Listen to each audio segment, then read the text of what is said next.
Good evening, everyone. Thank you for your patience. Thank you for joining us tonight. It is the Friday Night Forum. It's Friday, what is it, the 12th? Here we are at 7 o'clock, 7:04. We're going to get going here. But before we get going, I just want to do some basic housekeeping for y'all. You'll notice that in the top left that we are recording tonight's meeting. But that only means that those who are in the panel can actually be recorded. So if you're concerned about your video, you're not going to be recorded. But we do ask that you remain on mute if you're not a panelist. That way, there's no feedback that's going on and the conversation can be smooth. So, so this recording is going to actually be made available at a later date on our YouTube channel. So you can follow Bel Air Church on YouTube and you'll be able to watch this. You'll be able to share it with other people. You can go to our website at belair.org/Friday Night Forum. It's right where you registered for this event. And the video will be there as well. So if you want to share this with others at a later time, you can do that then. And like always, we have an opportunity for you to ask questions. I want you to point those questions to the Got Questions. You see the heart with the question mark. That's where you would direct your questions. If you go to the chat section, it says Got Questions. Send your questions there. I can't promise you that we're going to be able to get to all of your questions, but we do want to get to as many as we possibly can. So thank you. Thanks for joining us tonight. There's a lot of things that you can be doing on a Friday night, and yet you chose to give of your time to be with us tonight to talk about this very important topic of homelessness in Los Angeles. It's a crisis and it needs our attention. We're not going to turn our eyes away, but we're going to actually take a closer look tonight. So thank you for joining us. And I'm just floored by the panelists that we have. We are, talk about the experts in LA. We have incredible panelists. I'm just going to introduce you to some of them. First, actually not to some of them, I'm going to introduce you to all of them. Reverend Andy Bales is the president and CEO of Union Rescue Mission. He has more than 31 years of experience in community outreach and service to his friends experiencing homelessness. We have Heidi Marston, who's the executive director of Los Angeles Homeless Services Authority, also known as LAHSA. And she has joined the agency back in 2019 after a decade at the U.S. Department of Veteran Affairs, where she served in several roles, including special assistant to the VA secretary in the Obama administration. We have Reverend Troy Vaughan. He's a newly appointed president and CEO of Los Angeles Mission. He's a world leader among missions that provide for the poor, that restore the addicted and eliminate homelessness. He has over 2 decades of service and leadership, as well as having his own personal experience with overcoming homelessness. Pastor Troy is the co-founder and executive director of the Los Angeles Regional Reentry Partnership. He's also the president and CEO of Christ-Centered Ministries. And how many times have I said and? Pastor Troy, come on. And he's the senior pastor of Restoration Family Worship Center. If you think that's a lot, you should have heard about his day today. He had a lot of things going on. We have Sarah Wilson with us. She is the executive director of Harvest Home since 2013. Harvest Home is a residential program that has been working for more than 35 years to end generational homelessness by transforming the lives of homeless, pregnant women and their children. Then we have Adam Murray. As a housing and homelessness expert, he serves as Chief Executive Officer of Inner City Law Center, the nonprofit poverty law firm serving the most vulnerable individuals and families in Los Angeles County.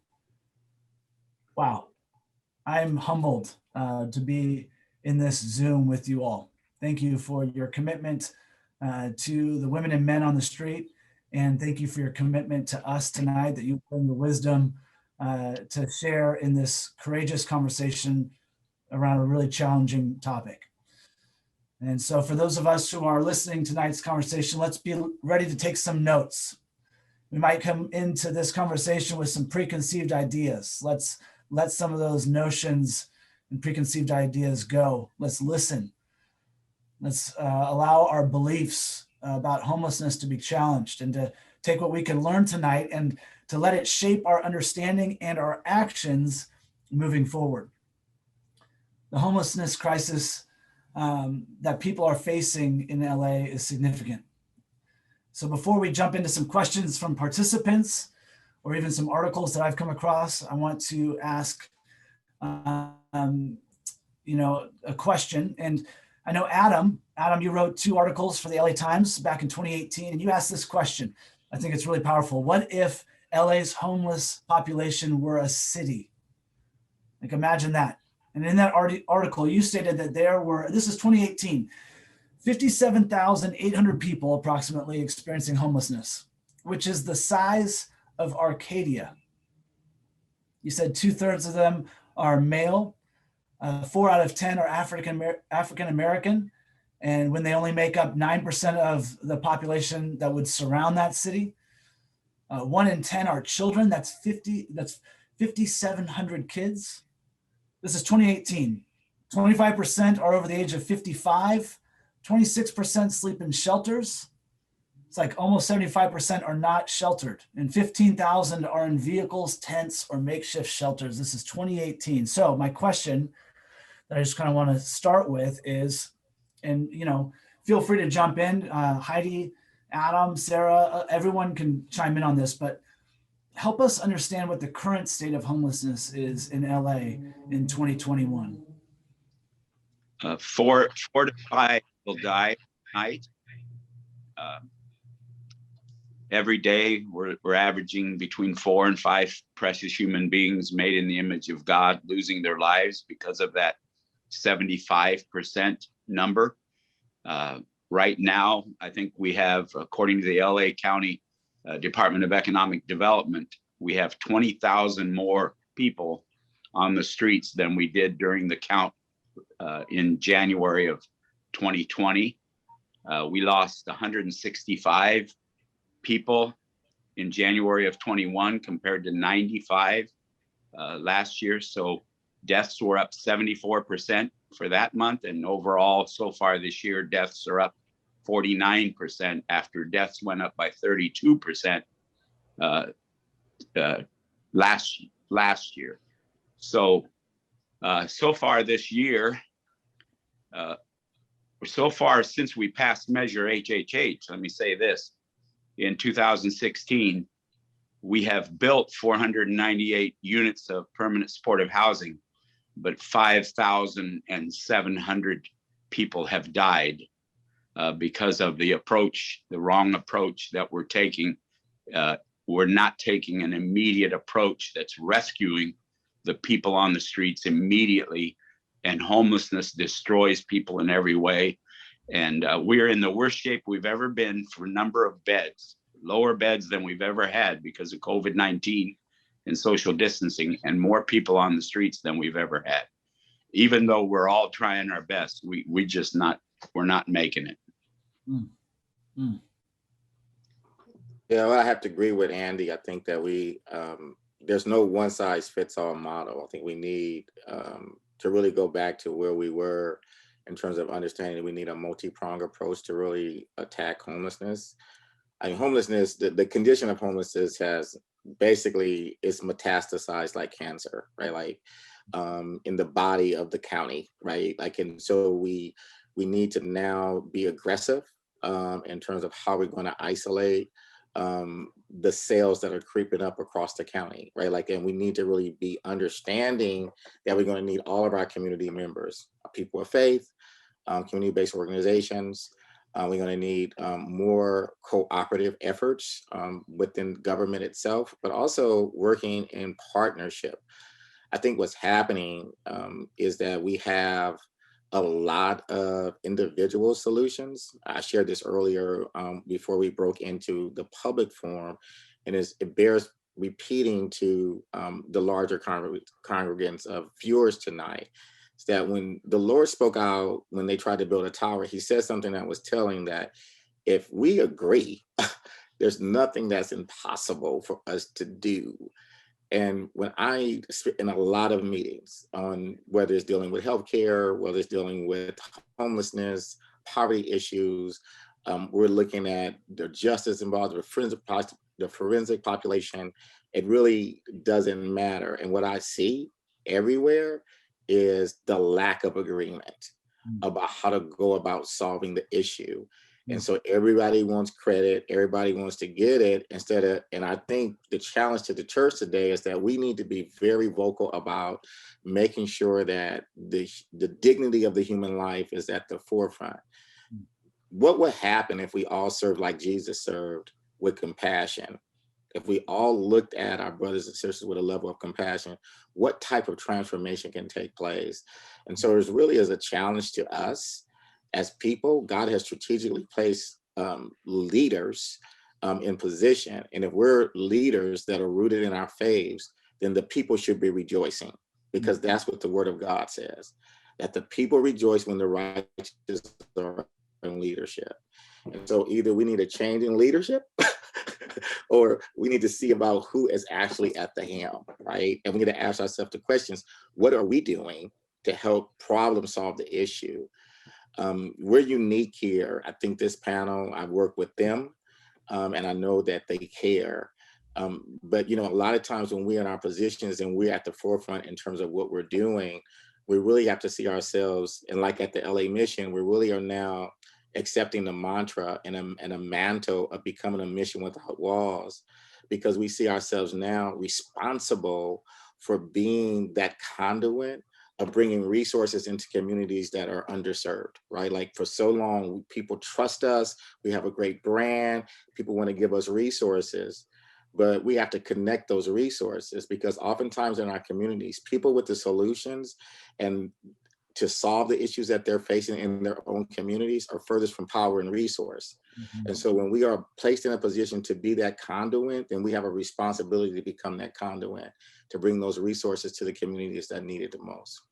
Yeah, well, thank you, Troy. I would love to talk more about even some of that, as you just described, those that have the solutions that are furthest from the position of power. Let's talk about that. I want to hold on to that for a second. Reverend Andy, you mentioned HHH. And so Heidi, I was hoping that you might be able to help those of us that are in this forum tonight better understand what HHH is, kind of what was the purpose of it, what's its intention, kind of where are we? You want to speak to that at all? Yeah, absolutely. And just to kind of frame where we are too, I know you, Mike, mentioned the 2018 numbers, but so folks know where we are today. As of our last count, which was in 2020, there are 66,000 people experiencing homelessness on any given night, just in LA County alone. And about 44,000 of those are within the city and unsheltered. So the numbers have been growing. And part of what we're continuing to see is that our work in getting people rehoused, getting them to safety, getting them back on their feet and supporting them is working. But every day, more people are falling in. So by numbers in comparison, last year, we were able to support 207 people every single day in taking them off the streets and moving them into housing and resolving their homelessness. 207 every day. 227 people every single day fell into homelessness. So the pace at which people are falling in is outgrowing the pace at which people are coming out. But part of what's encouraging our Triple H, like you talked about, Mike, and Measure H, which folks may have heard about, where the taxpayers of Los Angeles County voted to tax themselves. For Measure H in particular, this initiative is funding services. It's given us a 100, 200, 300% increase in what we're able to take and put on the street and create shelter and create services and create all of the supports that are needed to help people, not only as they're living and trying to survive on the streets, but also in the work that's needed to rehouse them. Triple H, HHH, was a proposition at the same time that was passed, and that is a bond.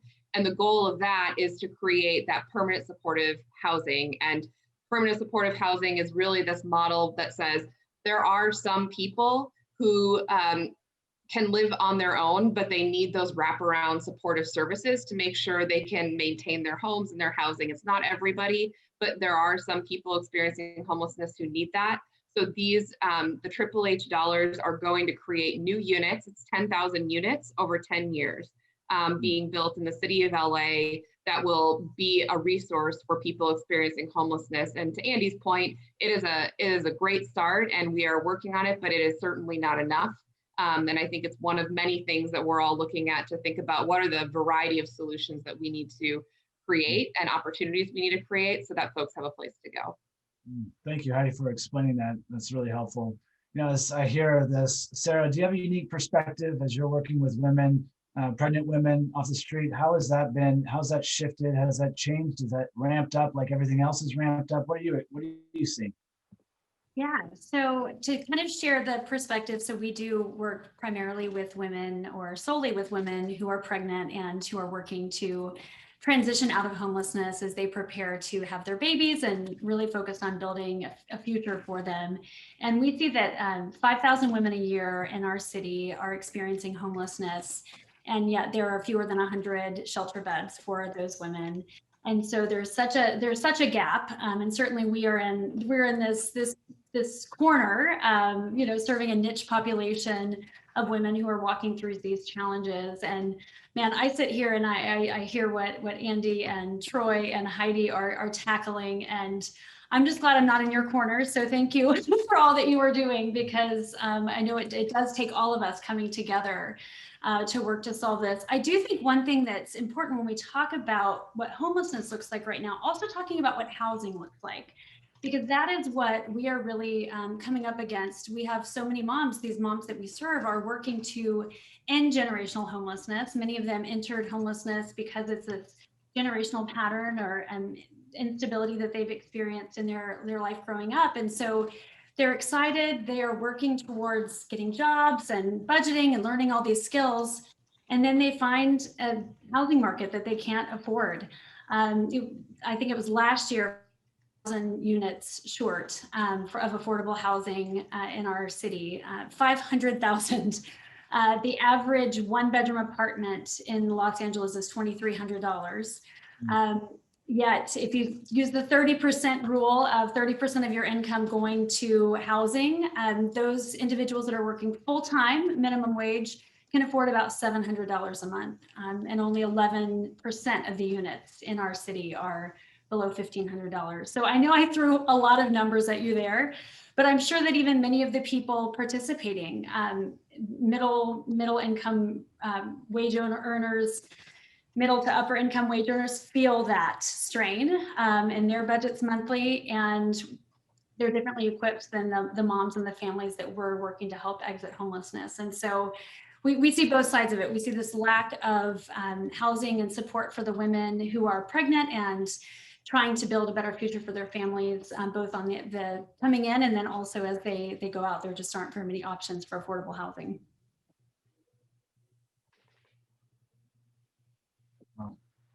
Yeah, that's kind of good segue as to this next question from one of the audience members is thinking about how did we, like, the 20,000 number, you know, that Andy, you said from 2020 to 2021, there's 20,000 more people. Heidi, you affirmed that there's like 20,000 more people on the street. It's like we went into a pandemic and safer at home, and all of a sudden 20,000 more people hit the street. Like, how did that happen? Do you know? Yeah, why? so it's 20,000 even beyond what Heidi shared. So the LA County Economic Development Department said there's 20,000 more than that 66,000, because at first when COVID-19 came, it looked hopeful. I even had a dream where we reached a point where no one was on the street, and I believed it.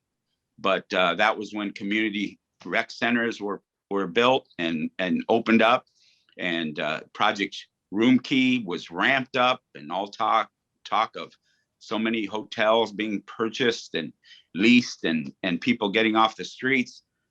People were let out of prison. So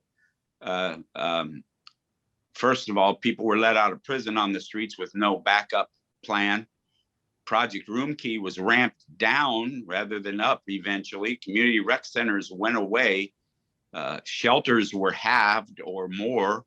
Like, we went from 1,000 beds to 375 or so very quickly to get people into private lodging, but every shelter has been at least halved. So there are less than half the shelter beds that were available in January of 2020, and 20,000 more people on the streets. So no matter what any politician says, we are in the worst shape we've ever been in. And the most accurate barometer for that, I won't say the best barometer, but the most accurate, unfortunate barometer of that is the number of people dying on the streets per day. That means more people are on the streets than have ever been, and more people are dying on the streets than there's ever been. So it's worse than we can even imagine. And that's hard to believe, that we could get worse than what it once was. It's the worst that I've seen in decades. And I've been there 35 years. I got to change my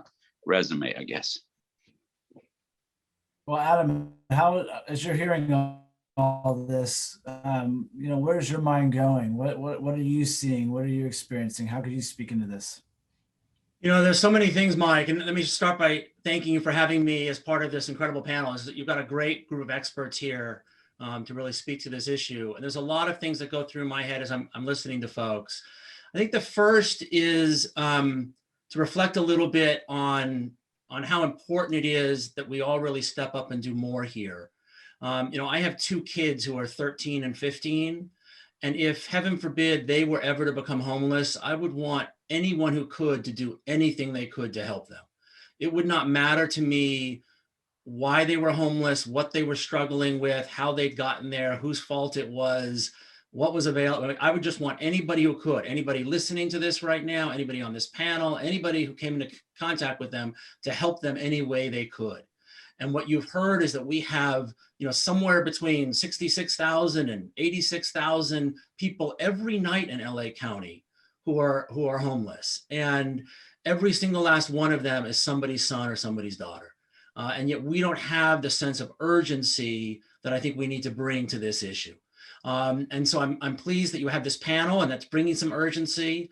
But I think, I heard Troy speak about the lack of sort of consensus in a lot of rooms that he's in about what needs to be done. And I think a lot of that is because we don't have enough resources, even with Measure H, even with Measure HHH. We just don't have enough resources to do what needs to be done. And so you have, when Andy talks about the fact that 3/4 of the people who are experiencing homelessness are not in shelters, right? About 1/3 of those folks are in their vehicles, about 2/3 are out under an overpass or in a tent or just on the sidewalk someplace, right? That's why people are dying, is because we don't have enough resources to bring everybody inside, provide them with a safe space where they can be healthy and be taken care of. But I would also point out that we also don't have enough resources for the long-term solutions to homelessness, because bringing people inside doesn't actually end their homelessness. I mean, it's incredibly better than having them on the streets, and it's going to end that suffering and that horror of somebody dying alone, miserable, in a rain puddle someplace. But it doesn't actually necessarily end their homelessness. And what we need for that is we need that long-term stable housing options for folks. We need a lot more. We need to be asking for each individual, for each family, what is the pathway to long-term stable housing? What does that look like? How do we put them on that? What are the barriers to that? And we need more housing resources as well, because as Sarah was speaking about, like the disconnect between the availability of housing and what people can afford is huge. In the last 17 years in LA County, the median rent has gone up 32% and the median renter income has gone down 3%. That disconnect between rents going up 32% and median renter incomes going down 3%, more than any other set of statistics, I believe explains why we have the crisis that we do in Los Angeles. And that's why we have, like what Heidi's talking about, 207 people, and this is a year or so ago, but 207 people we can get out of homelessness each day, but 227 are falling into homelessness every day. And that's pre-COVID. So, I mean, we're going to keep having that. And we have to figure out what the long-term affordability strategy is so we don't do this. But at the same time, we also have to invest and make sure that we don't have people dying on our streets. So some of the tension that I think Troy's talking about, like how do we all get behind a common vision? How do we get aligned is really tough because everybody's stepping in and trying to do their piece. And all the pieces are important. And we're all stretched thin and don't have enough resources to do our pieces. So there's some real tensions in this work as well. And that's even with, and I give a lot of credit to the voters in LA of stepping up with Measure HHH and Measure H. Those were huge and they've made a big difference in various ways, but they're in some ways just a drop in the bucket compared to what we're facing on the streets. Right. I mean, for me, So let even me though see if I understand correctly. I hear the resource statements a lot, and I just think that we don't allocate the resources we have properly. Like we misuse. We have a class system in this country, but especially here in Los Angeles, right, that creates this continual chasm of how resources are dispersed within community. So like as organizations right now, corporations are redesigning how they want to do business in this city. And so they're saying that we can be more productive by not having office space. And so, but we're not asking questions anymore about how we reallocate office spaces, how we use how we use the power of eminent domain to really be advantageous to our ability to create what we have. Like it's really when we say we don't have enough resources, I think that when I think about resources, we don't prepare organizations. We don't have a lot of capacitation work happening. I think that we need to actually be more intentional about building organizations up in partnership so people can know what they need to do. I think we need to own what we have here in our city, which is we have resource, but that resource is what people choose to do with it. And so it's not allocated in a way where people want to collectively solve the issue. And so we have some people that give. That's why missions exist, because we have great philanthropic support, and God bless people that do that, because we need more of that. We need government to create innovative solutions, and thank God for taxing, but we can't overtax ourselves, because if we continue to overtax ourselves, that's going to continue to help people fall more and more into poverty. And so we have to be careful with overtaxation. And so I think that what we need to start doing is looking at what we have in our hand, and we need to start asking ourselves the tough questions: can it be reallocated to really begin to provide the solutions that we need? And that's going to take some tough introspection. It's going to take some people saying, I only can consume so much in my life, and even set up legacy for my own children and my children's children. There's so much that I can consume in this world. And then if I want to give something that has a real lasting benefit, it's going to have to be really coming from my heart. That's why I think the church has a responsibility to really lead with compassion and a level of leadership that says we want to reallocate resources to the point where we want to see meaningful changes. And we had more people die in that severe heat streak than any time this year. And meanwhile, churches were not using their buildings. Malls were not using their buildings. Schools were not using their buildings, but nobody stepped up. I think one city councilman, Herb Wesson, opened up a mall. But other than that, we left everybody out to die in that. They couldn't even find shade in that heat, over 100 degrees, 110 degrees. We really do need to reallocate some resources. And that's really what we need to, that's the tough question. And hear me, audience, the power of what we have in terms of the vote and being able to really challenge the people that we put in power to really begin to hear what we're saying about we need and we demand immediate reallocation of resources so that it's being used appropriately. Because we walk by our communities. We've allowed gentrification to come into our communities and affect our low affordable housing stock that Heidi can speak to in terms of how that affects us when we have to actually compete on a national level for resources to come into our community to deal with our homeless issue. And so if we continue to not really pay attention to what's happening, our communities are shrinking. Even what we call Skid Row in our communities, we've shrunk that grid, and we've allowed the city to shrink that capacity over time to now it's nothing. And if you continue to put people in a box, what do you expect what's going to happen? When we talk about how many people that are actually coming into homelessness, it's like you're in a flood and you got 2 buckets and you're trying to pull out and really stop your house from flooding with 2 buckets, but the deluge is coming down so powerful that there's more coming in than you can get out. And that's because we want to look at shared housing. We want to look at co-oping programs. We want to look at how do we create affordability in terms of resource, tax incentives to employers for housing credits, so make sure that people can afford to live, to really begin to drive employment back into our communities. We need to be innovative here. And we need to talk about more than just homelessness, because homelessness is systemic from poverty. And when people fall into poverty, that you're going to get housing insecurity, food insecurity, economic insecurity is what's happening in our community. And we got to be willing to reallocate those resources, or because taxation is not going to get it. It's not the answer. And we have enough to do. We have enough in this community to reallocate some resources to actually begin to solve this issue. But we got to agree, and we got to get people that agree with us in office to make sure they're doing exactly what we need them to do. I think, Troy, to your point, and you're taking on my talking points too. I couldn't agree with you more. Everything you're saying is spot on. Just one concrete example for folks as we're talking about how do we look at our resources differently, and what does it mean to actually all give ourselves and to sacrifice ourselves.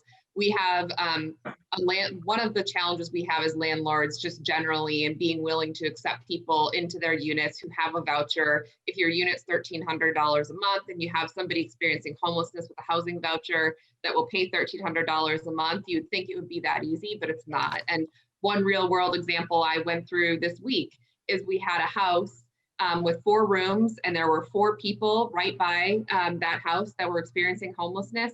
And we went and talked to the landlord, and we said, look, we'll give you a couple $1,000s for a signing bonus. We will guarantee the rent for all 4 people for 2 years. And we'll give you all of the security deposits, last month rent, and we'll pay for any damages, just to get these folks moved inside into this house.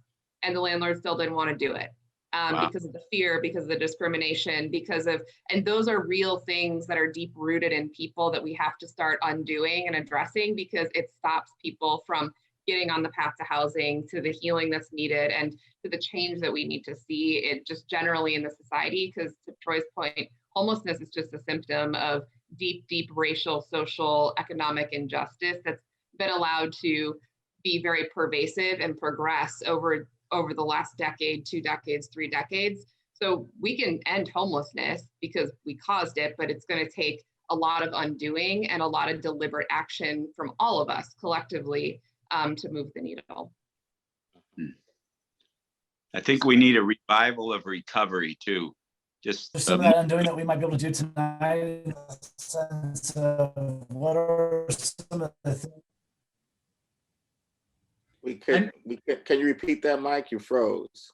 Yeah, so it says my internet connection's unstable, so I apologize, but I'll switch over that after I ask this question. I was just hoping that maybe, as you know, we can keep this conversation going with, but some of those fears you mentioned, Heidi, the person has everything that's going to be offered to them. They're going to have rent for 2 years, guaranteed. Everything's paid for, and they say, I'd rather not. And you're like, well, help me understand. So, but that person's not alone. I think if we were all honest, on this, that are watching this Zoom, we all have our own preconceived notions, our own, what we think is accurate picture of someone who's experiencing homelessness, and we have our fears. So help us undo some of that. What would you say to us? What would be an accurate thing? I mean, for me, the first thing is recognizing that over time, we have become desensitized as a society to walking by and accepting the fact that somebody is sleeping outside on the street and visibly suffering in front of us. So the first thing is opening our eyes to that. And the second piece is understanding that behind every person is a son, a daughter, a mother, a father, a loved one, and it could be any of us. And so just approaching it with compassion and taking a moment to stop and look somebody in the eye or say hello and try to understand what they could be going through, or even just saying, just acknowledging them goes such a long way in destigmatizing what we think. And the other piece that I would add is the recognition that every person who is experiencing homelessness is actively experiencing trauma, because homelessness is traumatic. And so while, we can all say that if we are experiencing homelessness, we would be the same person, none of us would be. It's scary, it's terrifying, it's unsafe, it's uncertain. And we have to have grace when we're working with people and looking and understanding how to help them and meet them where they are, instead of expecting them to come to where we are and get on board with what we want. Well, Mike, even the theme tonight of looking closer, not looking away, I think this fear point, I have people in my sphere of influence, my friends and community and church, that we are driven by fear. And the reality is, I think there's a lot of people that want this problem to disappear. I know people, I was so encouraged that they voted for these measures, and I was like, yes, everyone's behind solving this. And then they really maybe just wanted this to disappear. And then what we've seen is more visibility actually in homelessness in our city. And the reality is that we actually, instead of disappearing, they need to be seen, they need to be heard, recognizing every person has a story and there's a reason of why they're in the shoes that they're in. And I think for me personally, one of the things that's been really impactful is I became a mother alongside other women that were becoming mothers at Harvest Home, and realizing how much more we have in common than we have that's separating us or dividing us. And really we were differently equipped often based on the lives that we were born into. And that's where I really want for us to be able to do more and more of at Harvest Home, is helping empower the women that we serve to have a voice and to share their stories and to help break down those fears around people, so that they can see that we have more in common as people than we do differences. Thank you, Sarah. It's relationships that heal. I had a neighbor call me yesterday or late last night, call me and say she found a couple out in the valley with nowhere to go, and I send an Uber and to pick them up and bring them to the mission. And earlier in the day, a friend of ours at the mission, his high school buddy, diabetes had put him on the streets.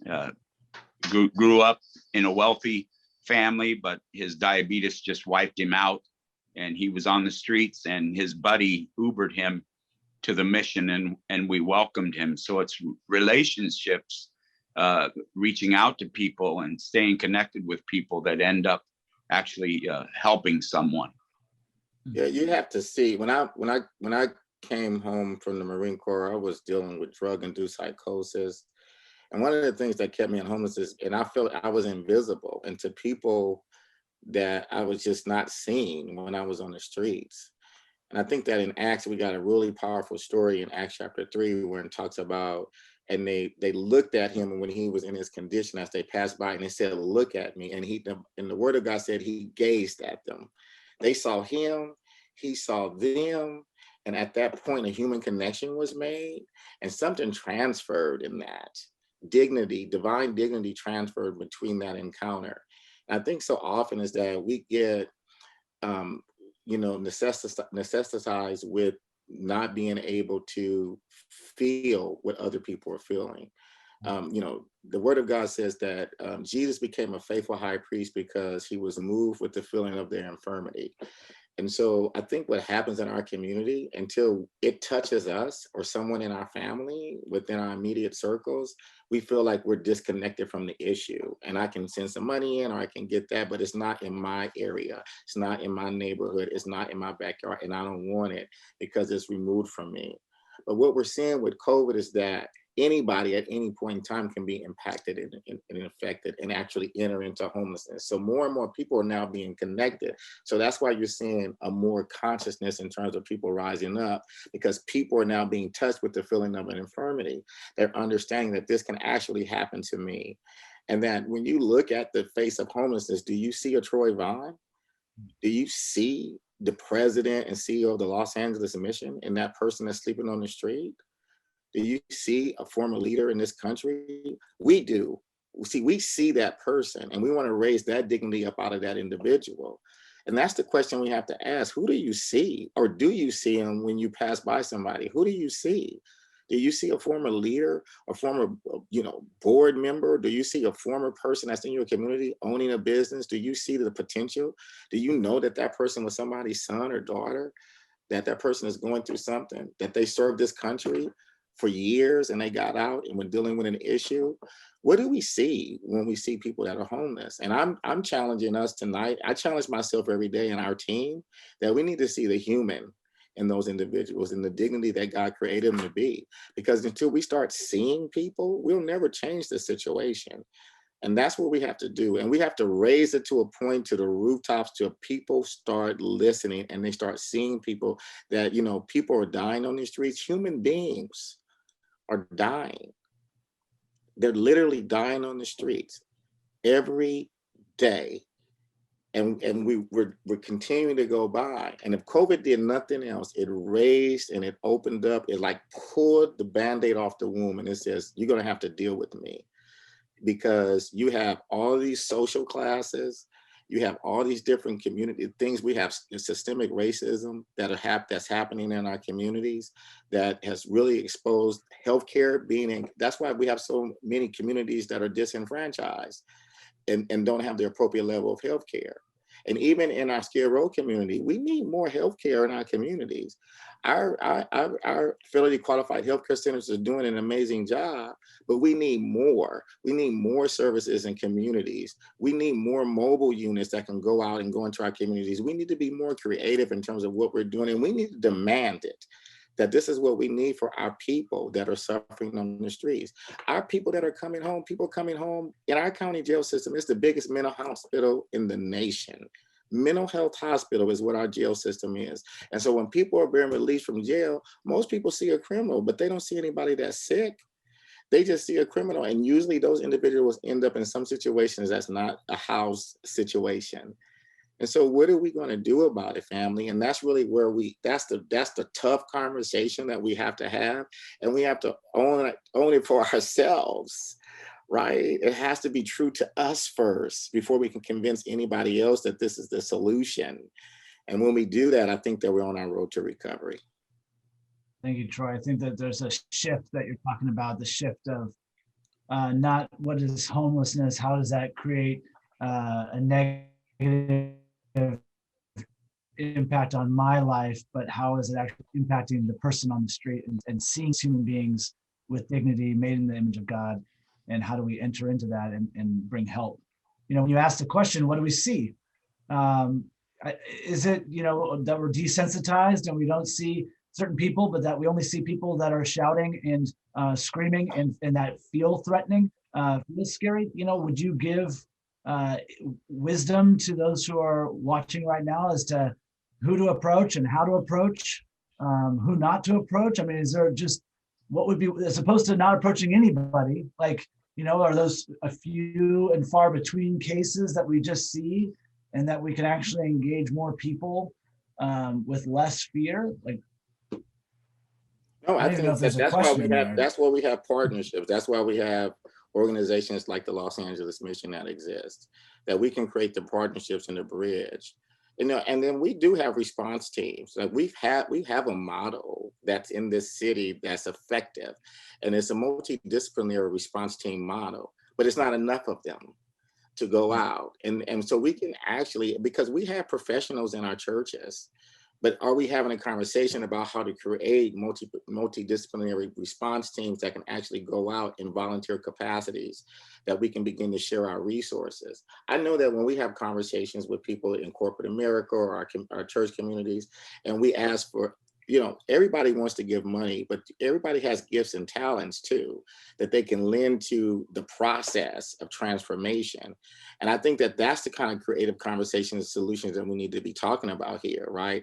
How do we open up our communities to be more responsive in crisis, but also create the capacity in our communities we need? Let's face it, homelessness has been decentralized.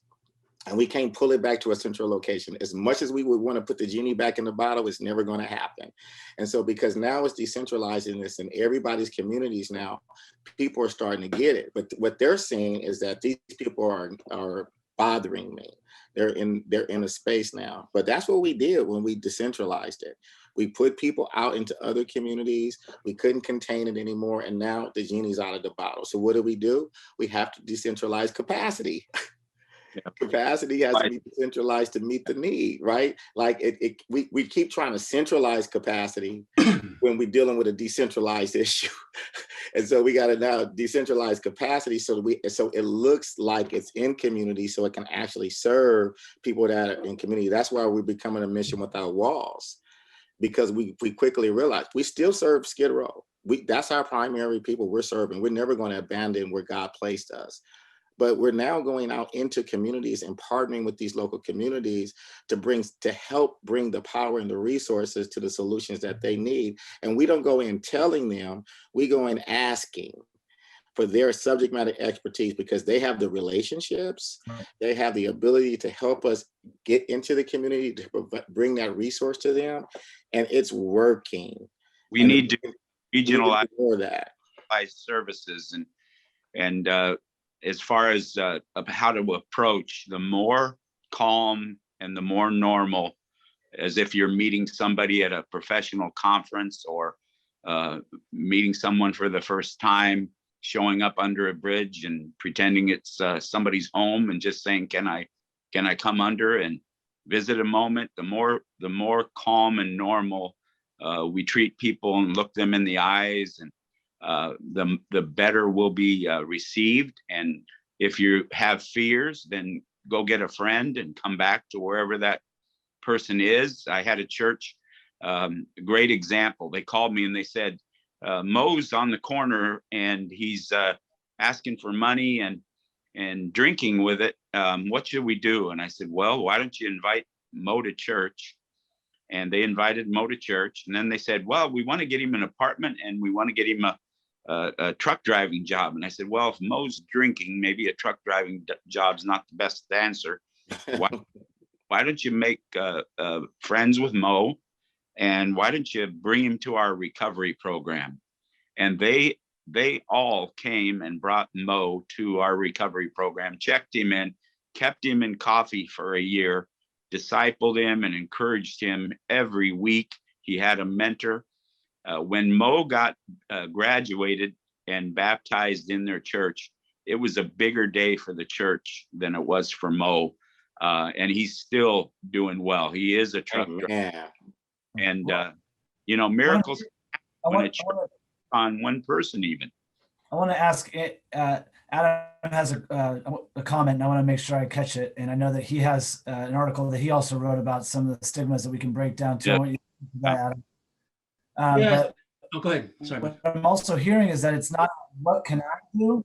What I'm hearing is it's what can I be a part of. Like it's a we kind of, what I'm hearing you guys describe is a we solution as opposed to an individual, because as an individual, I might feel paralyzed, but if I join in something, so if I'm getting trained to be part of a team that's then sent out, I can be part of that training and equipping and then engage. But if it's just me on my own, approaching somebody that I've never met before that feels scary, I'm likely not to do that. So you're advocating for, hey, invite somebody else to participate with you so you're not doing it alone. And there's organizations that you can actually engage in and they send out into the city so you can be advocates, you can be, mobilized in that way. So I think that's the thing that we hold on to is it's not an individual aspect of Mike Morgan as an individual. What am I going to do? It's like, no, Mike Morgan as an individual needs to be a part of a larger movement and a larger organization that's sending other Mike Morgans out in the city. I don't know.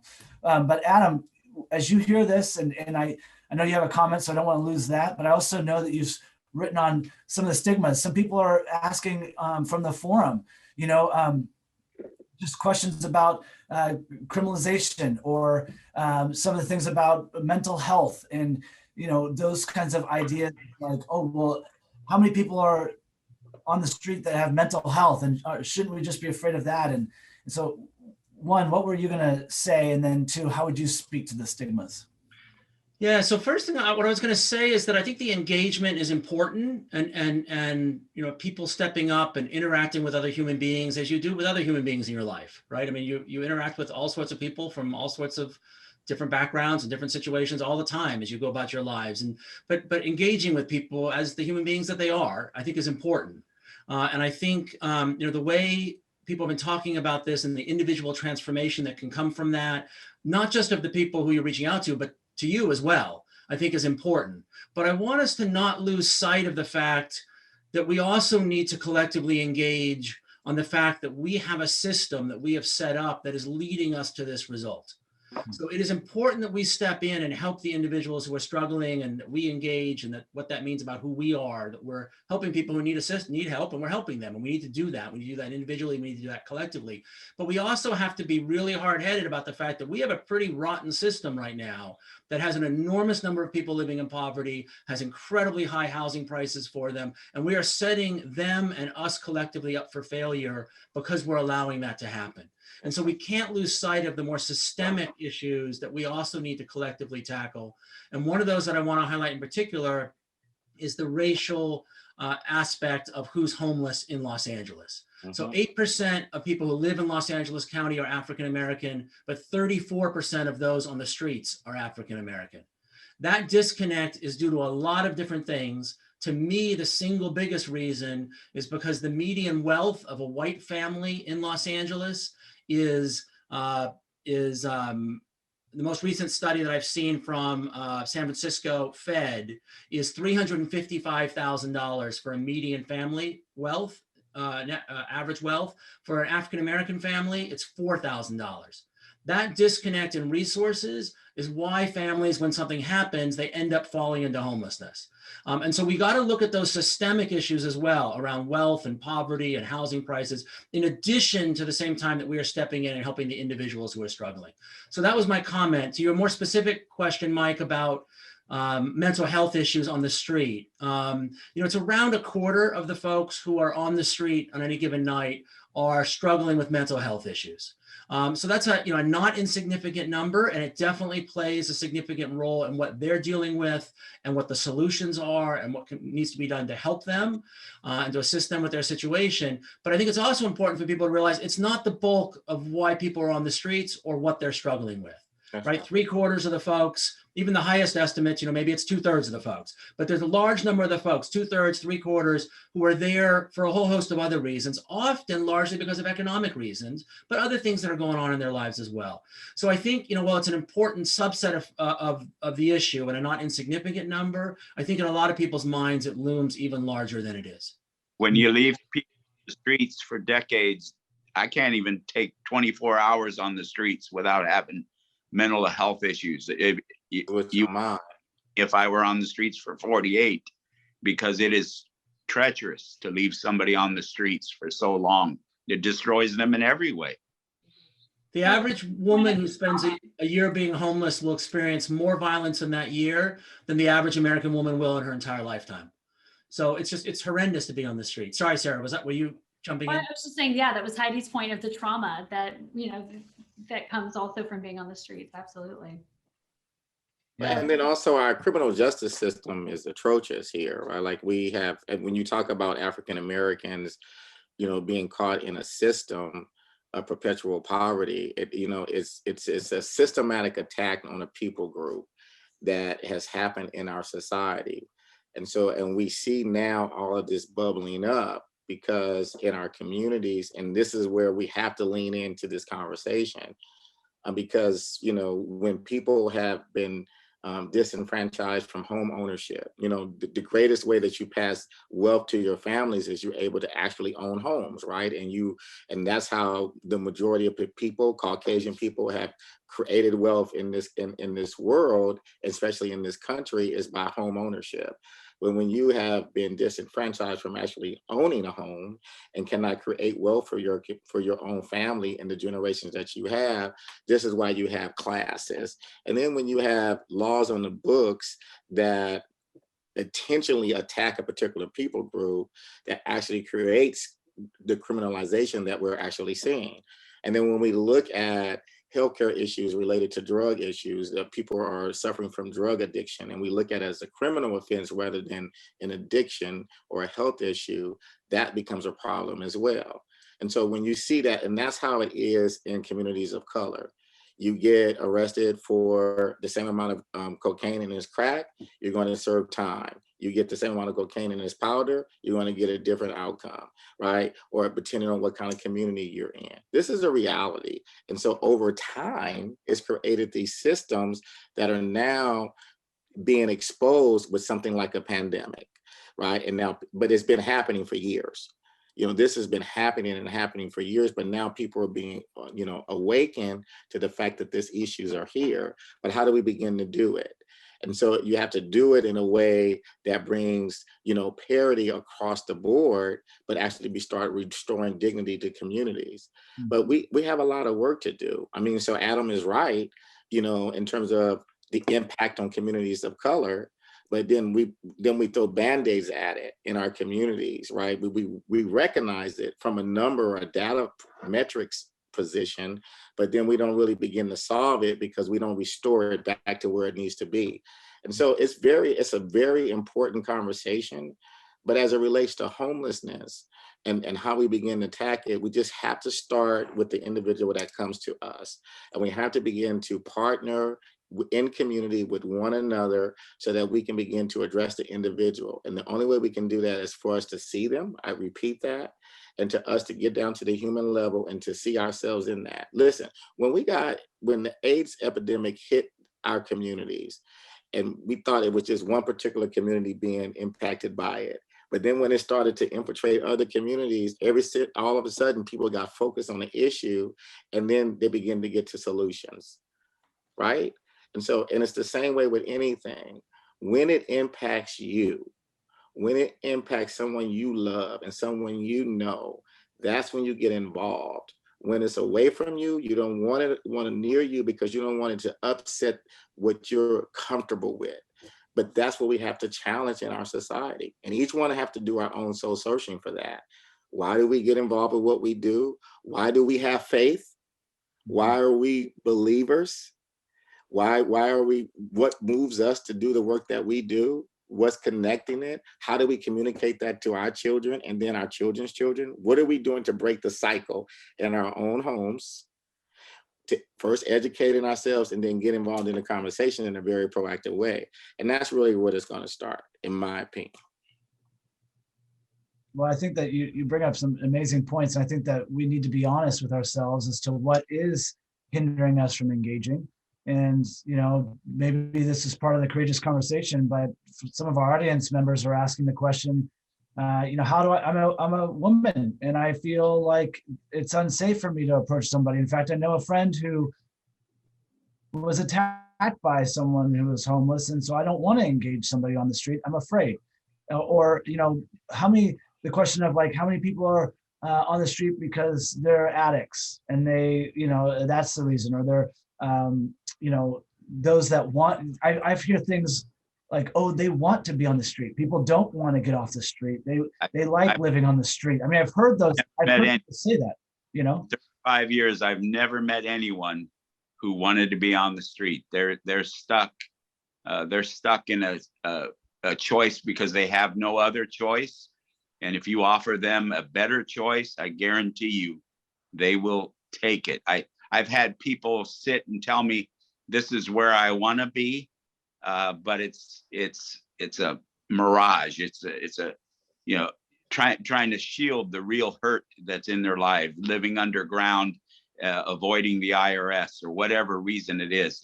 It's a choice made out of no other choice and no light at the end of the tunnel. And it's our job to provide light at the end of the tunnel for anybody that we come into contact with that has no hope, has no future. When they're offered an alternative, and Heidi knows this probably better than anyone, they will come in. You go up to somebody and say, would you like to, have a hot shower tonight when they're out in the cold rain? And would you like a hotel room of your own? And man, you should have seen our ladies giggling when that was offered to them. They were ecstatic about being able to have a place of their own. And I think just to Andy's point too, like really forcing yourself and ourselves to move away from the blaming of the person who is there and recognizing that most people don't become homeless because of one thing, but by the time that you have reached homelessness, there are so many safety net systems. There are so many structural things that have failed you. There are relationships that have failed you. Society has failed you. So when you approach folks and they say, I don't want help, I don't want to engage, I don't want to go inside, it's not actually that they don't want to, it's that they don't trust that. And why would they when they've been failed so many times over and over? So the work on our part is to rebuild that trust and to be reliable and to listen to what they're saying and try to meet them and progressively continue to work with them. And sometimes it takes longer than others, but everybody wants to be indoors and be housed. Yeah, so are we then making excuses so that we don't have to engage, right? We're trying to blame the person so that might justify my lack of engagement, and as opposed to looking in the mirror and saying, wait, I need to see this person. I need to acknowledge that this is a human being and that they're made in the image of God and that they have value. And how am I going to engage for their well-being? Whether that means that I engage individually or that means I engage with an organization to be trained up so that I can actually help. I hear 3 different ways in which we're in this conversation talking about this, where there's people that are falling into poverty but haven't yet lost their home. How do we even, there might be an opportunity to engage at that level. Those that are homeless, how do you engage? Like Andy, you were talking about, we need to pull people off the street and put them, into shelter and like, let's care for them right this moment. And then Heidi, what you're advocating for, this, we need to get people who are in that environment into stable housing, and those regional agents that we need to engage is what I'm hearing. Adam, that's a brilliant article about myths.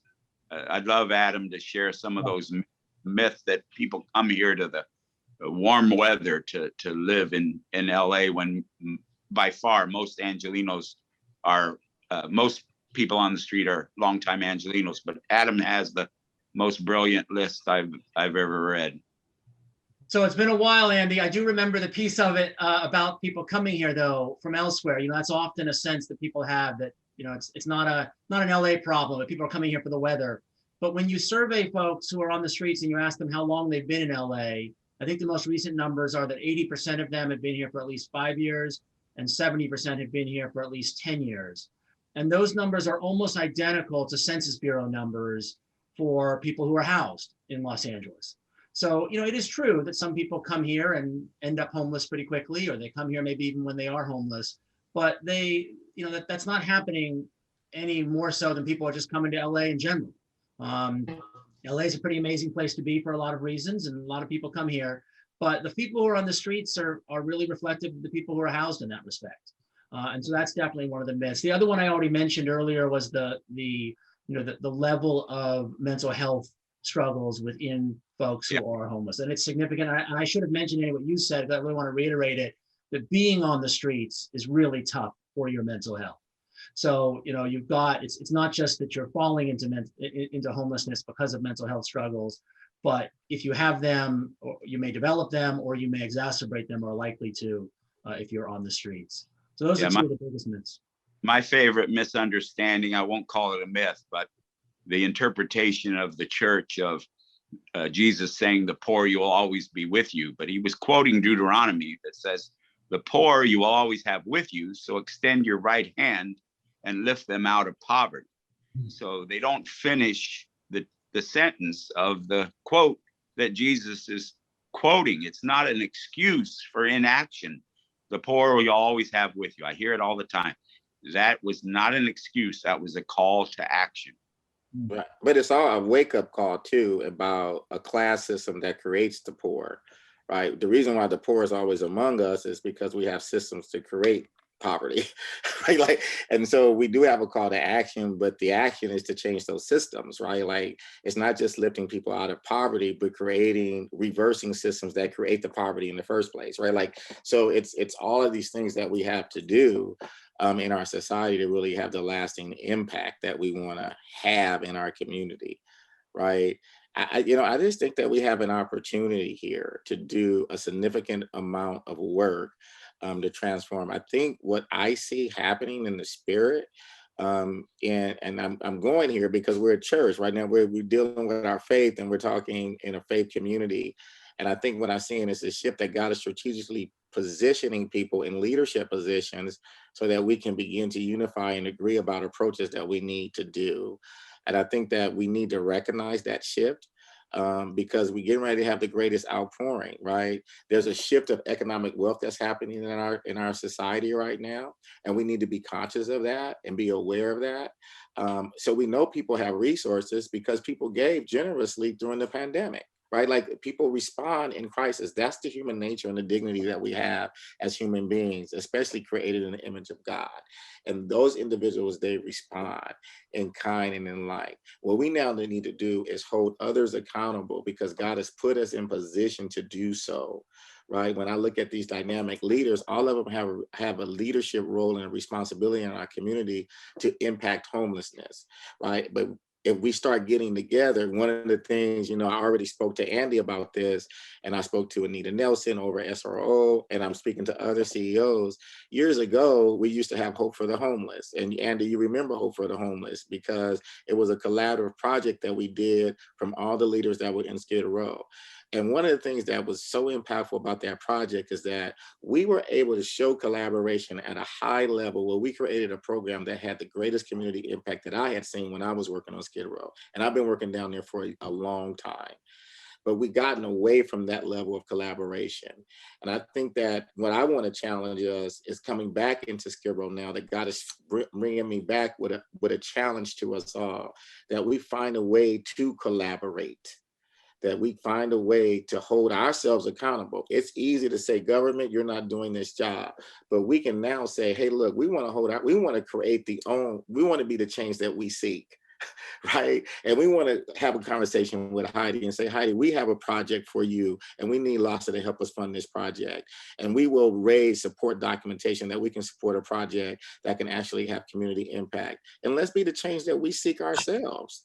That's where I'm coming from. Let's create what we need to create to actually have an impact, and let every CEO that's in the Skid Row, that runs a shelter, that runs a nonprofit organization in that community, come to the table and really accept the challenge that I'm giving them right now. That we need to come together and develop something as a project, and then we need to get our church partners involved in the project. And let's get our own volunteerism and clean up our streets and make sure that people are living in health and use all of our collective resources. What if we just did it as our own project in Skid Row? What would happen as a model to be able to show people, if we agree, this is what we can do? Mike, I do want to add one more thing. The question of I presume it was a woman that asked the question of, what do you do if you don't feel comfortable, if you personally feel unsafe?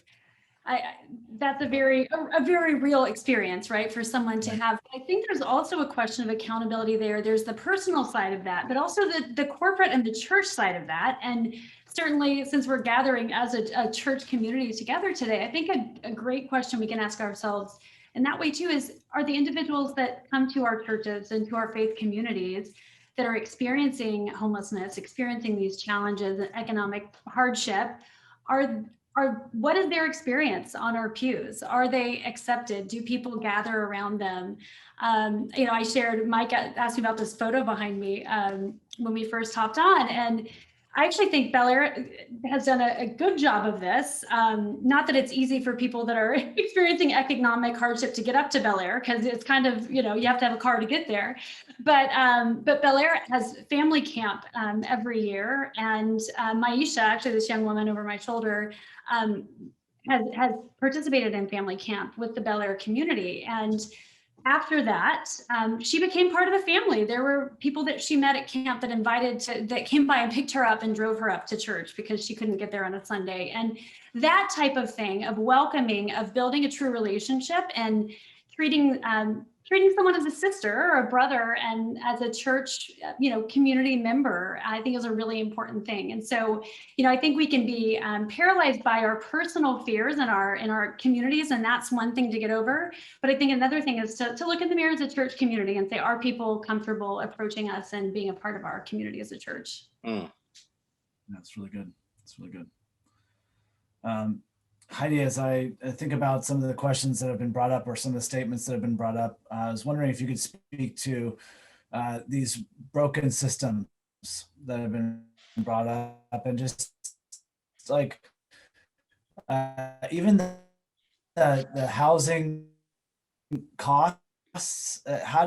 Some people are on, where do you see ways in which we might be able to be proactively participating in bringing about lower income housing, or what are some of the systems is it advocacy? And if so, then how do we advocate? Like Pastor Troy is talking about, who do we talk to? What would you recommend? Yeah, I can't remember who mentioned it earlier, but there was a signal about like really demanding radical leadership, especially from our elected officials. And a really great, even recent example of that is looking at the fact that the federal minimum wage hasn't been increased beyond the $7 rate. And Congress even recently voted down increasing the minimum wage to $15, when in Los Angeles, to afford a 1-bedroom apartment, you need to make over $40 an hour.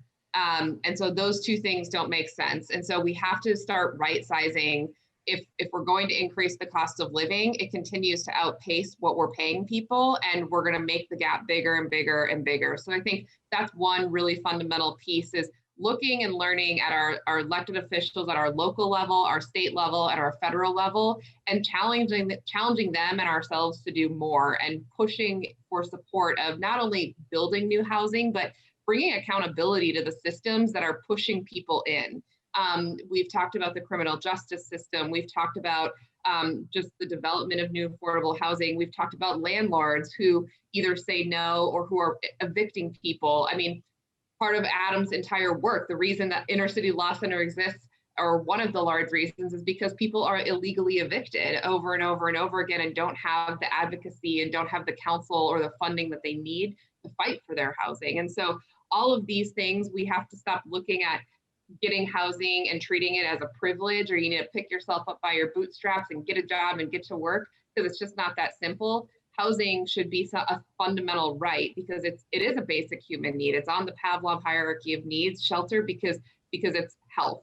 The only way that we're going to build a healthier community, the only way that we're going to build a healthier world, the only way that we're going to end homelessness is by demanding that people deserve housing.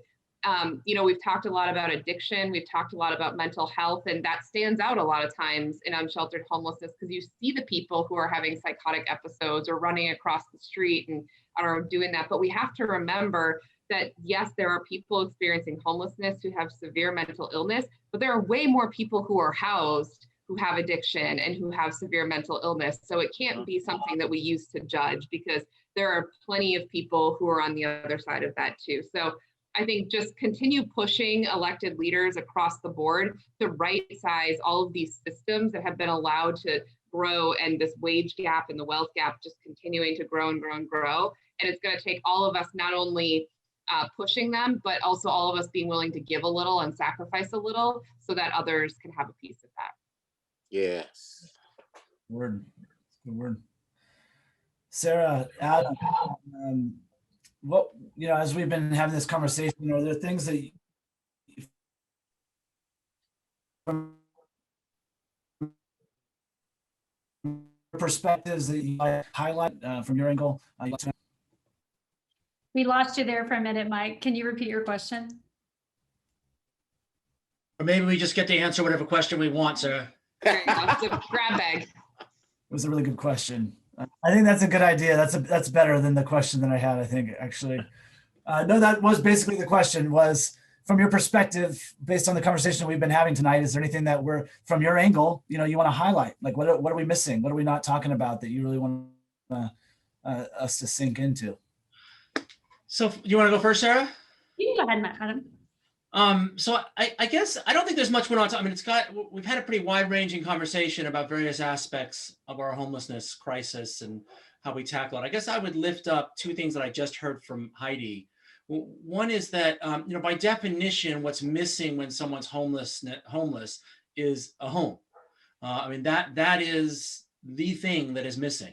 So someone may be struggling with all sorts of other things and all sorts of issues, and we all have issues in our lives. We all have things we struggle with, and people who are on the streets or in a shelter are no different in that respect. But if you're homeless, you're missing a home. And so if we want to end homelessness, we have to figure out what is that pathway to long-term stable housing for that individual, for that family. And I think looking at the systems that seem to be constantly in the way of that. So Heidi mentions the eviction process. When we deal with a lot of folks, that's the final step before they're then out on the streets. And there's a lot of folks who are getting evicted who really shouldn't be. And you see that because if they get counsel, they get representation, it gets a very different outcome often. But there's other systems as well. And Troy's talked about some of them already, or folks coming out of the military. There's various ones, but one we haven't talked about too much tonight is foster care and people coming out of the foster care system. There's a bill that's being kicked around in Sacramento looking at a form of a guaranteed income for people for a few years as they age out of the foster care system. That is a very difficult time for a lot of folks when they're transitioning from often very rough situation to being out on their own. without a lot of support. A lot of us rely on our parents and other loved ones at that stage in our lives, and this is writ large a group of people who doesn't have a lot of that support. So I think there's things that can be done looking at it from a systemic system, particularly at those points of crisis and at those points when we need to step in and have a better system and more robust support, whether it's public or private, but more robust support for people. Also, I just, as one last thing, going back to some of the questions you've been getting, I don't think what any of us are advocating is that everybody listening to this tomorrow goes out and engages with every single person who's on the streets who you encounter. I don't think first of all, a lot of those folks probably don't want to talk to you. I think what we're really, what I'm at least saying is that too often people avoid engaging with folks or turn away when they encounter somebody. And what I would really want us to do is just engage with that person the same way you would with any other human being who you encounter, who needs assistance in various ways, or sometimes just needs you to smile and say hello and say good morning. I mean, it doesn't have to be that you're going to go in and solve everybody's problems tomorrow. But too often we don't even see that person. We don't even engage with that person. So there's just a fundamental treat them like a human being sort of piece at a very basic level. If we can all get to that, it will make a difference. Good word. Yeah, and I'm glad Adam brought up this point about the foster care system and the challenges that young people are facing coming out of that. I think that's the one thing I would really what gives me hope, I think, in the work that we're doing right now is this aim to really end that cycle with this mom when she is pregnant and when she is choosing a pathway for her child moving forward. I had someone a few years ago that said, I love what you're doing, but I would really rather kind of be on the preventative side. I'd rather help prevent people getting into this situation to begin with. And I said, that's what we're doing too. And it starts with the baby.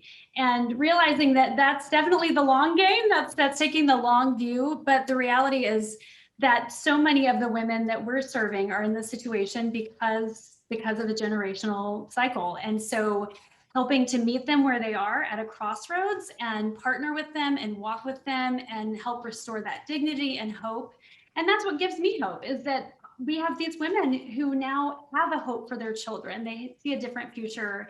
And it takes all of us, the system, it takes small organizations like us, big organizations like the LA Mission and Union Rescue Mission, and certainly the advocacy work that Adam's doing. I mean, it takes all of us to come together. And so I hope that while there's been a lot of things that are discouraging or numbers that are thrown around that, man, they kind of suck the hope out of the room. I hope that we all, that hope is restored also by the conversation that we've had tonight. Yeah, thank you, Sarah. I want to actually, great segue. I want to ask for a moment, maybe 2 minutes for each panelist to be able to share maybe 1 to 2 ways in which we could get involved from your unique perspective. Okay, from your unique perspective, what would you say is like, hey, here's one way in which you can engage further with this issue? And second question is, from your unique perspective, what's bringing you hope? What's bringing you hope? So Sarah just let us, she kicked it off. So thank you, Sarah, for that. Is there one way in which you would like, Sarah, for us to get engaged from your unique? One of the things that I didn't even really touch on that much tonight, I shared about that disparity of the number of beds that are available for women who are pregnant women who are experiencing homelessness. That's about between 70 and 100 for over 5,000 women in the city. And we are opening a new home next year or later this year to help alleviate that. So it's an amazing story that I don't have time to share, but the Catholic Archdiocese is partnering with us and made a convent available. And so we have the opportunity to expand our resources from a home for 10 to an additional home for 18. So we will have 28, we're tripling and excited to open that by the end of this year. And so one of the greatest ways that we have the opportunity for people to engage right now is to help make that happen. Certainly in small ways and big ways on a financial level and helping pave the way for that. So that's a big opportunity that we have. And then I would say also volunteering. Certainly there's limited opportunities there right now because of COVID, but we're excited to continue to open those up over the next few months. And I would say that's a very, I think we've all highlighted engagement opportunities, but that's a very safe way to kind of get a sense and a view of the humanity and the personhood in the face of homelessness as well. So those would be our two. Thank you, Sarah. Adam, what about you? Or what are some ways in which we can engage from your perspective? Well, I'd say the most important thing from my perspective is to engage and to find a way that's meaningful for whoever you are and wherever you're coming from and whatever you're passionate about. There's an amazing array of organizations in Los Angeles working on homelessness. And so you can, pick and choose what you're most excited about, but to really dig in and be supportive. At Inner City Law Center, we're mostly lawyers. We have 100 staff, 50 of whom are lawyers, and we're doing housing and homelessness related work. So helping people who are dealing with the eviction process, suing a slumlord, dealing with a Section 8 voucher, a veteran who's trying to access VA healthcare, whatever it might be, whatever the barriers are to housing that are legal in nature, we jump in and tackle. So if you're a lawyer, a recovering lawyer or an actual lawyer, we have, in addition to our 50 staff, our 50 lawyer staff, we have hundreds and hundreds of lawyers, $7 million worth of volunteer lawyer services to our clients last year. So we definitely, for us, it's mostly lawyers who we need to help us out, or people who have legal skills. But if you don't have that, there's lots of great organizations in town. Any of the ones, here on the call tonight, or tons of other great organizations doing amazing work. So I'd say roll up your sleeves and get to work. On your other question, Mike, in terms of what gives me hope and what inspires me, I would say it's our clients, and it's the folks who we encounter every day who are facing incredible odds, whether they're precariously housed and trying to hold on to that housing for their family, or if they're actually on the streets and trying to get back into housing. Just their perseverance, their ability to keep going and keep trying. Heidi was talking about sort of how every system has failed when you're at that point. Everything in your life has failed. If you think for you individually, whoever's listening, what it would take for you to become homeless, like every safety net you could possibly imagine has fallen through. You've worn out every welcome. Your credit cards are maxed out. You've borrowed money wherever you can. You've stayed wherever you can. Everything has fallen through. Every government system you tried to get help from hasn't worked, and yet they're still going. They're still trying. They're still pushing forward. They're still trying to take care of loved ones. They're still human beings who are struggling and imperfect, as we all are. But it's just amazing to see people keep going in the midst of stuff that I would just be overwhelmed by that. Andy mentioned earlier how quickly it would be a mental health crisis for him to be on the street. Same thing for me. Like, I don't know how they push through that and how they keep going, and often with such grace. It's amazing to see. Thank you, Adam. Heidi, how about you? What are some ways in which we can get involved? Yeah, one of my favorite quotes that Adam reminded me of is, every system is perfectly designed to get the results that it gets. And so if we don't like the results we're seeing and the number of people outside, we have to look at the systems that are putting people there. But in terms of getting involved, the first thing that's on my mind is next week, actually, LASA is hosting the State of Homelessness. It's our first ever virtual town hall event. If you haven't, feel free to register. We're going to talk about all of the work that's been done this past year, how we're doing, where we're going next year, and most importantly, how you can get involved, and ways that you can volunteer your time, your resources, your thoughts, whatever it is. So if you haven't, feel free to go and to sign up to attend that. And what gives me hope is just, we're having this conversation tonight. I think more and more people are recognizing this is a complex issue, and having folks like you all spending your Friday nights with us learning about this. I mean, this is not something that to end a very long week with and kind of learn about, but thank you for being here and doing it and coming. This is just like an incredible first step for all of us, and really eager to continue this discussion and to continue our work together. Thank you, Heidi. Pastor Troy, how about you? What are ways we can engage?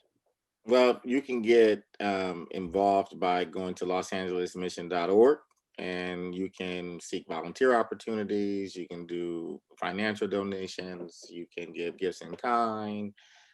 You can lend pro bono work to some of our work that we're doing. Right now, we got a lot of different projects that are happening in terms of rehabbing our dorms, really beefing up what way we do. I want a real aesthetic appeal, and we're looking for all subject matter expertise to come in and help us with doing that.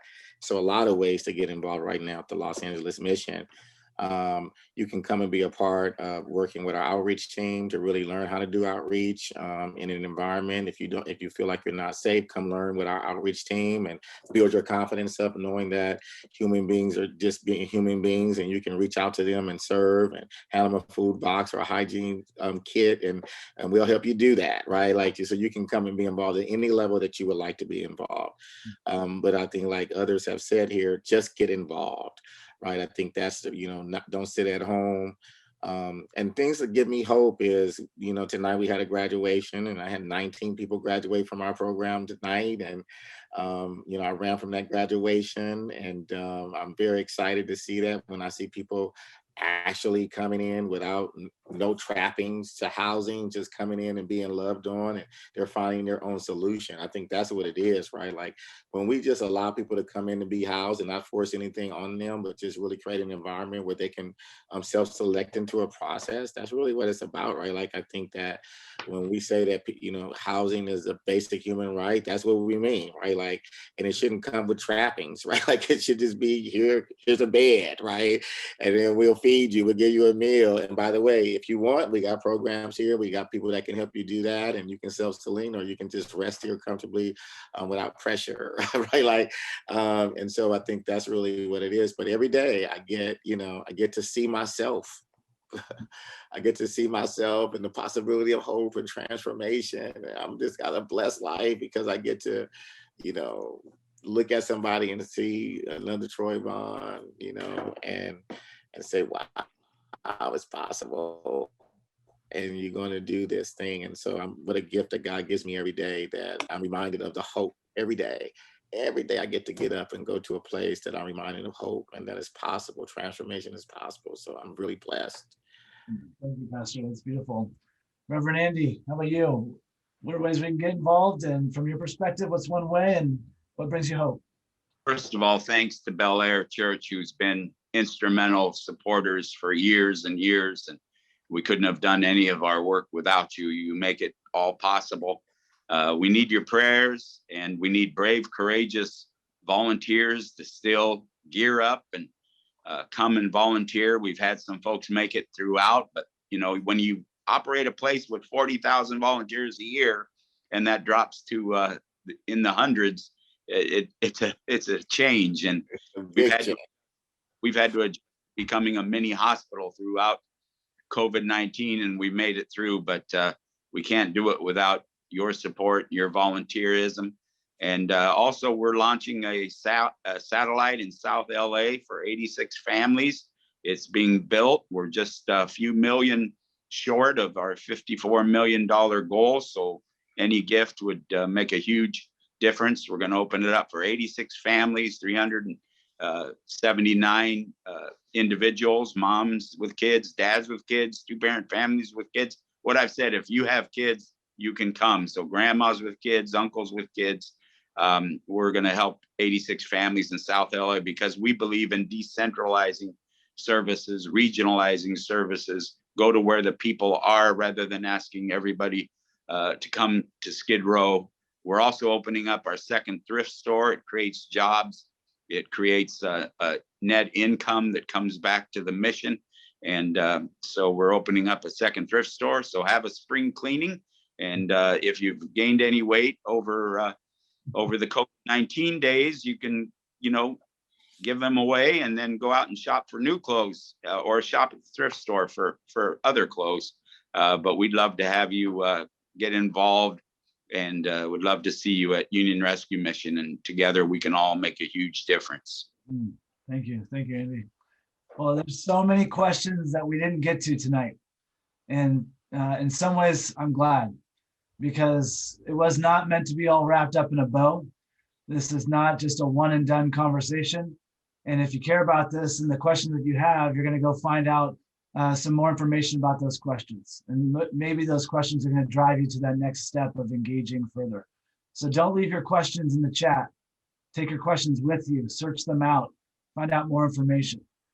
We have a website, belair.org/outreach. You can go there, and there's some tangible next steps. Much of what's been shared tonight, you'll be able to find. If you weren't able to write it all down, you'll be able to find it on our website, belair.org/outreach. these women and men that are on this panel, church, we have to pray for them.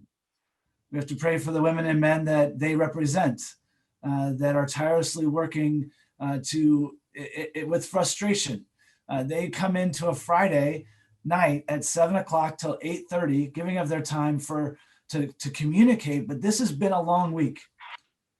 And so we need to continue to lift you all up in our prayers and support you in that way. We mentioned foster care. We ask that you would join us again next month, because next month we're highlighting foster care as an upstream issue that pours into homelessness and a whole wide variety of other things. But we're going to draw our attention to foster care next month. We're not turning away from that either. So we invite you to that. If you liked what you heard tonight, which even if you didn't like what you heard tonight, you can still share it with other people. It doesn't matter.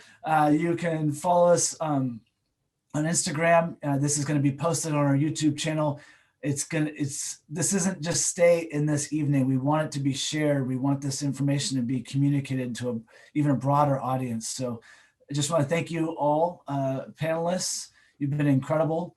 Again, LASA is hosting a virtual State of the Homeless event this next Thursday at 6 o'clock. You can go to their Facebook page to find out more. Is that right, Heidi? That's right. Yeah. Facebook. So that's one way. But I just want to say thank you, Sarah and Adam and Troy and Heidi and Andy. Thank you so much for taking the time to have courageous conversations tonight with each other. That you all stepped into this and were present and brought your wisdom and your passion and your love, so that we could be transformed, that our hearts might shift in more compassion towards our sisters and brothers on the street. So thank you so much for your time tonight. Really. Thank you, Brother Mike, and thank Bel Air for having us in this beautiful platform. We love you, brother. Keep doing the work.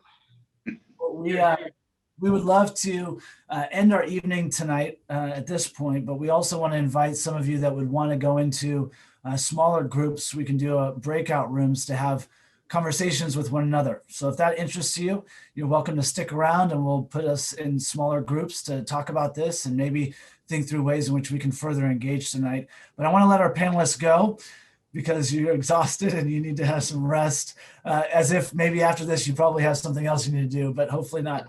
But again, just thank you so much. Know that Bel Air Church is praying for you and praying over our city, and we seek the health and wholeness, the well-being of the city.